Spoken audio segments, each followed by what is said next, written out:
muka.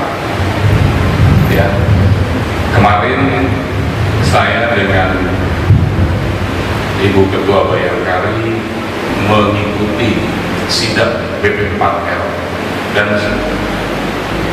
saya sudah sampaikan bahwa setiap ada anggota yang akan menikah, saya akan langsung mengambil